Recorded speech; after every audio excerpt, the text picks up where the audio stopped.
Hey, welcome to Modern Homeschool, the podcast where families thrive together by learning how to create a life of freedom, connection, and education that actually works. If you're curious about homeschooling, thinking about starting, or already in the thick of it and wondering if you're doing right by your kiddos, you're in the right place.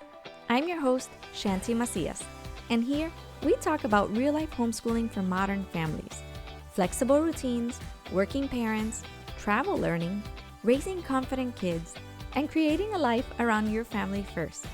Because homeschool isn't just school at home. It's a whole new way of living and learning. Let's do this. Welcome back to Modern Homeschool. I'm your host, Shanti Macias, and I'm so glad you're here today because this episode is a topic that I get asked about constantly. People slide into my DMs literally every week saying, Shanti, I want to homeschool, but how do I start? Where do I even begin? I've gotten calls from this. I've had personal close friends ask me this. I've had family members ask me this.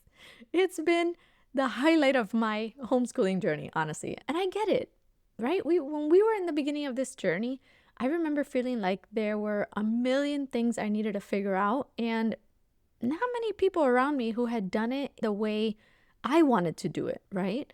So today, and in the next episode, I'm walking you through exactly how to start homeschooling.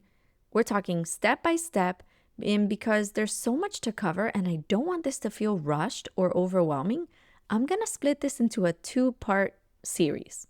So this episode is part 1, is all about the foundation, the 4 steps you need to take before you buy a single curriculum or set up a single shelf in your home. Because honestly, this is the part most people skip, and it's the part that makes or breaks your whole entire homeschool experience.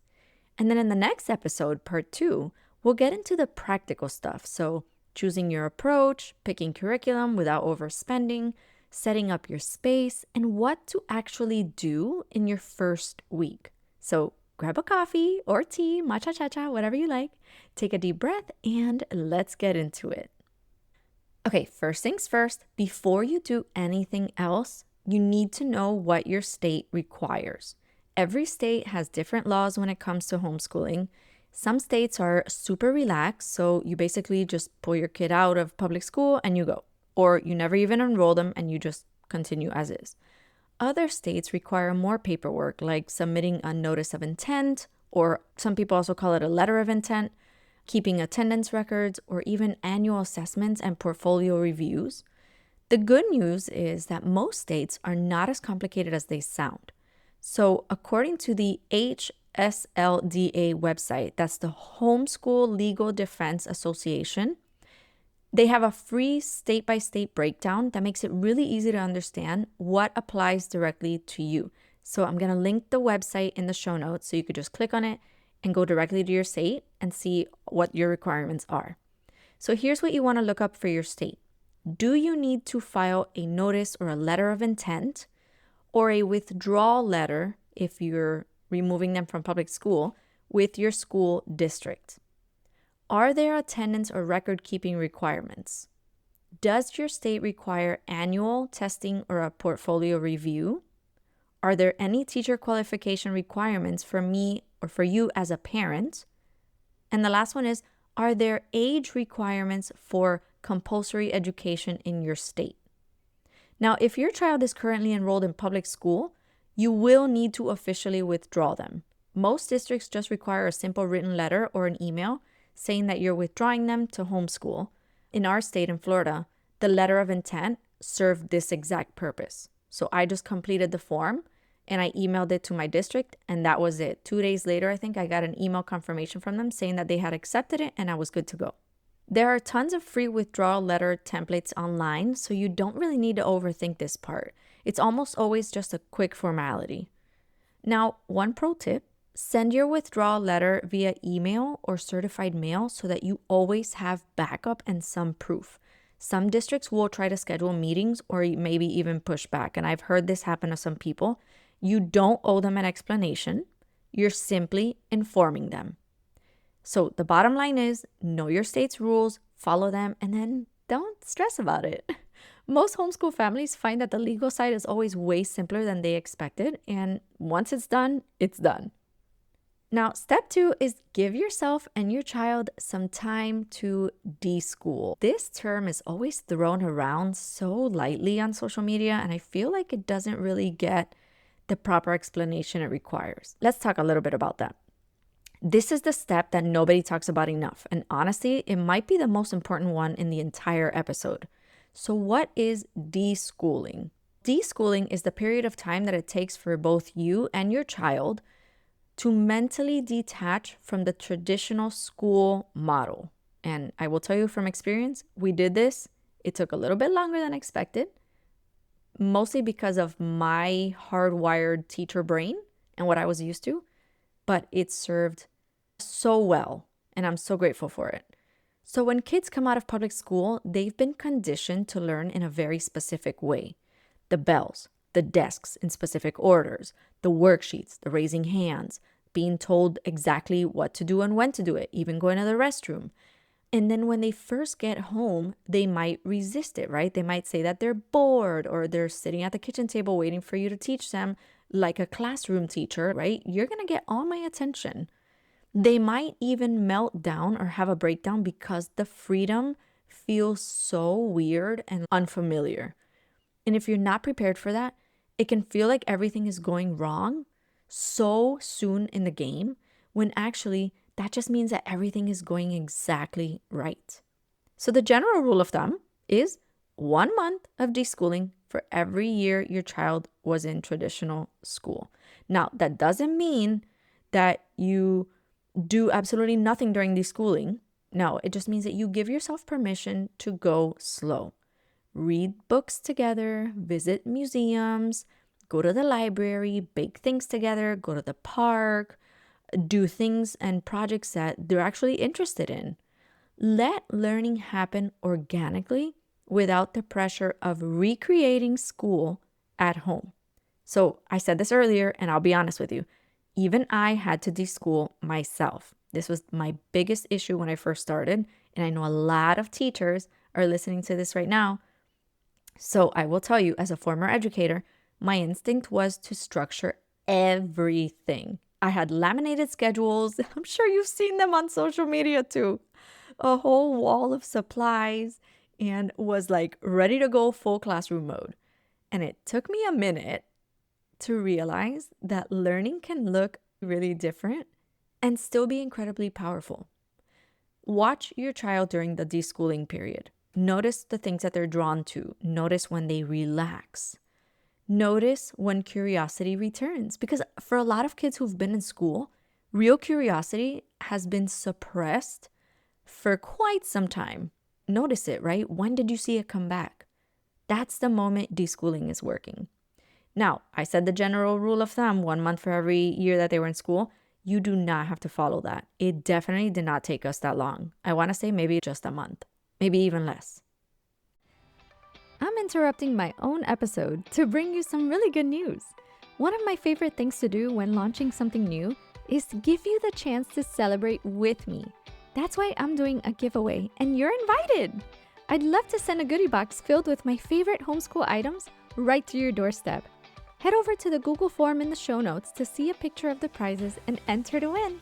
This giveaway ends on Monday, May 18th at midnight Eastern Standard Time.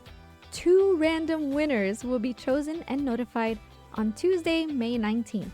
So excited for you to join me. Let's get back to our show. Before you choose a single curriculum or buy a single workbook, I want you to spend real time getting clear on this step. And this is step 3. Get crystal clear on your why.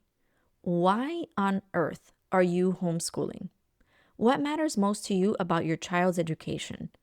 Take a few minutes and literally grab a journal or open a notes app and answer some of these questions, okay? Is it flexibility and freedom that you're craving? Is it a deeper connection with your kids? Is it academic reasons? Maybe your child learns differently or needs more of a challenge. Is it lifestyle, travel, work schedules, or just your family values? Is it because something just doesn't feel right about where they are right now? What kind of childhood do you want your kids to have?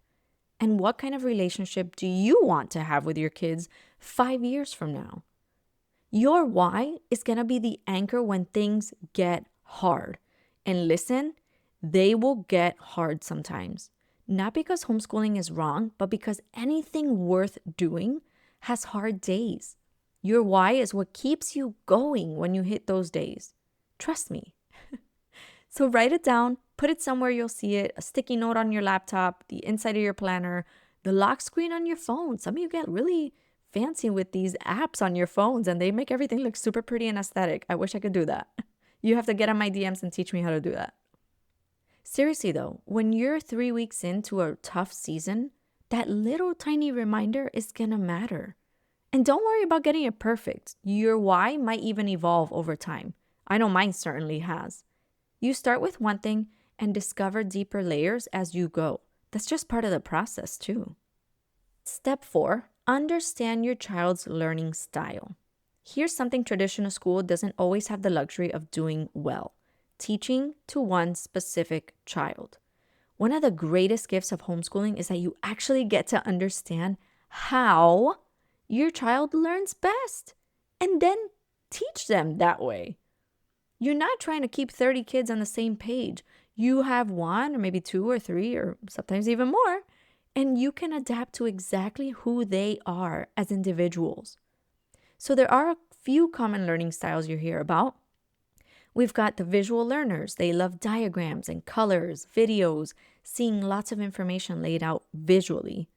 You've got your auditory learners. They learn best by listening, discussing, and talking through ideas out loud. You've got your kinesthetic learners. These are your hands-on friends. Hands-on is everything. Your sensory peeps, right? They need to move, touch, and physically do everything. And you've got your reading and writing learners. They absorb things through reading and retain information by writing things down. Now, I'll be honest with you because I've done several workshops on this specific topic itself, because sometimes you might hear these learning styles are so out of date or they're dead now. And I can tell you that is the furthest thing from the truth, okay? Now, I've had the pleasure of working with a lot of educational companies who have asked for my expertise in this specific concept, and I have told them most kids are a mix, and honestly, they'll show you over time if you really pay attention. Notice what lights them up. Notice what makes them shut down. That's your data.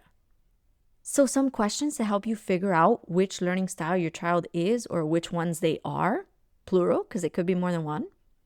When my child is excited about something they've learned, how did they learn it? When my child explains something to me, did they draw it? Did they talk through it? Or did they act it out? Do they remember things they read or things they hear better?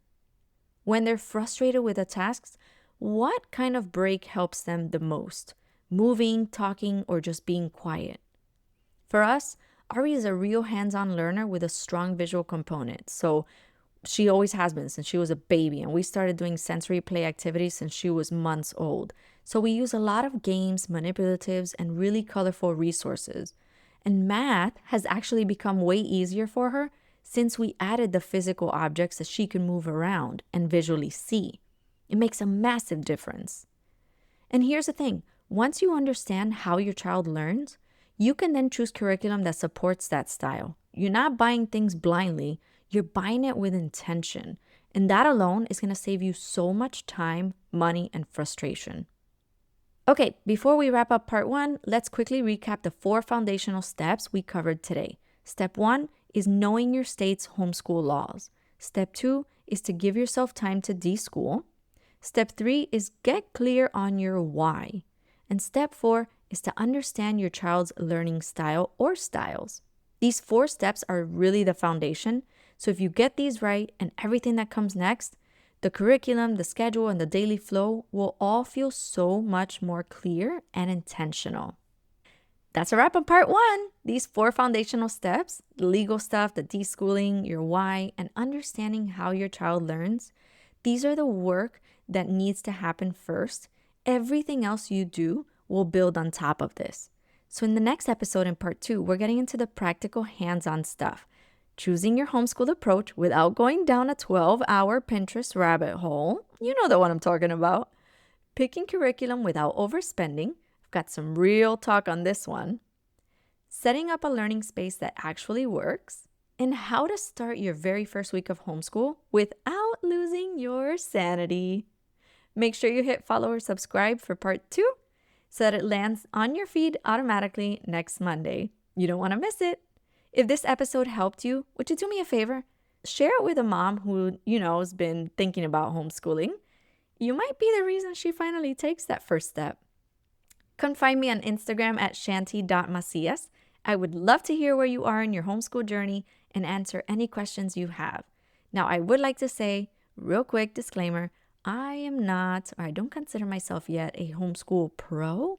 I'm just sharing our real life and just whatever it is that we're doing and hoping that it helps some of you, because I have noticed that having my expertise and my background as an educator and having my daughter at home for the first couple years in her life has really made all the difference in our journey. And we just really love getting on this mic and sharing all the things with y'all.